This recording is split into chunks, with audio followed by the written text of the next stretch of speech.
PSL کې ملتان سلطان هم راولپنډي ستا یو ډیر غټ شکست ورکو. راولپنډي سلورم میچ هم د PSL بایلو. سلور میچونه راولپنډي لوبډلې وکړل او سلور واړې بایلل.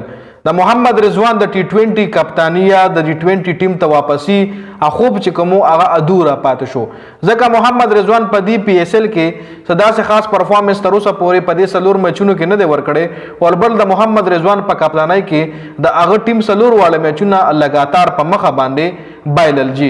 نو په دې وجه باندې د محمد رضوان د T20 ټیم ته واپسی چې کم خوب یا هغه غوښتل چې د ټیم ته واپسی وکما نو هغه تقریبا ختم شو. یعنی د محمد رضوان چې کم T20 کیریئر دی تقریبا ختمېدو واله دی. نن چې کم میچ شوی په هغې ډیټیل سره خبره کوو، په سکور کارډ باندې هم ډیټیل سره خبره کوو.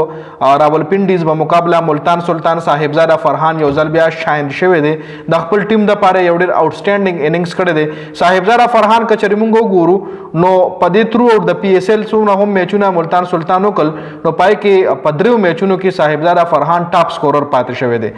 خیر ابېګا چې کوم میچ شوی دی ملتان سلطان ورسز راولپنډیز د هغې سکور کارډ طرف ته راځو. تاسو له په سکرین باندې الریډي ښکاري لومړنی بیټینګ چې کوم دی راولپنډیز کړی دی په 182 باندې 8 کلاړیان آوټ او 20 اورونه مکمل وخلی دي.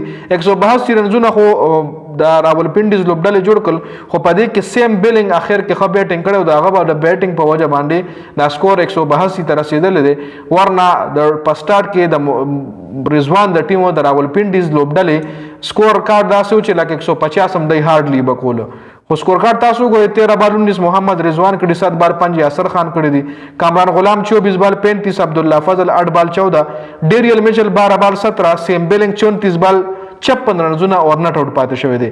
11 بال 24 فورسټر کړي دي، 3 بال 1 رشاد حسین، آصف علی 6 بال 7، عامر خان 2 بال 0. محمد عامر بیٹنگ نه دراغله.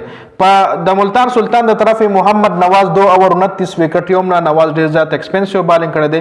پیټر سیډل 4 اوور 31 یو وکټه ښه بالینګ. محمد اسماعیل 2 اوور 24 یو وکټه ایکسپنسیو بالینګ. عرفات منحاس 4 اوور 22 2 وکټه زبردست بالینګ. محمد وسیم جونیئر 4 اوور 44 وکټ یوم نه خراب بالینګ. فیصل اکرم 4 اوور 31 سلور وکټه زبردست بالینګ. اوس کوم راشو د ملتان سلطان بیټینګ وګورو نو ملتان سلطان سره صاحبزاده فرحان یو خپل اننګز خپل ټیم ته پرووایډ کړی دی. سټیو سمیت خو تیزر او شوی 5 بال 5 او صاحبزاده فرحان او جوش فیلپ چې کوم دی د خپل لوبډلې د پاره د ملتان سلطان د پاره د میچ ګټل ډیر زیات آسان کړ. دا میچ د ملتان سلطان په 19 اوور کې ګټل دی، 16.2 اوور کې د میچ ګټل دی 186 ورپسې تقریبا په 68 اوور واچو، په 17 اوور کې ورپسې 186 سکور کړی دی او صرف 3 کلاډیان آوټ. صاحبزاده فرحان 38 بال 68، سټیو سمیت 5 بال 5، جوش فیلپ 30 بال 56، شان مسعود 15 بال 27، ایشټن ټرنر 10 بال 26 رنزونه جوړ کړي دي. دا ورپسې کچري مونږه د راولپنډیز لوبډلې بالینګ لاین اپ وګورو. آصف افریدي 4 اوور 35 وکټ یوم نه، محمد عامر 3 اوور 32 2 وکټ ښه بالینګ کړی دی. محمد عامر خان 4 اوور 44 یو وکټ خراب بالینګ. رشاد حسین 3 اوور 46 خراب بالینګ. ډیریل میچل 2 اوور 15 ښه بالینګ. ډیان فورسټر 2 بال 10 وکټ یوم نه، نو ډیان فورسټر هم خراب بالینګ کړی دی. ملتان سلطان لوبډلې په 9 وکټو باندې د میچ ګټلې دی او د محمد رضوان لوبډلې یعنی راولپنډیز لوبډلې په غټ مارجن باندې د میچ بایللې دی.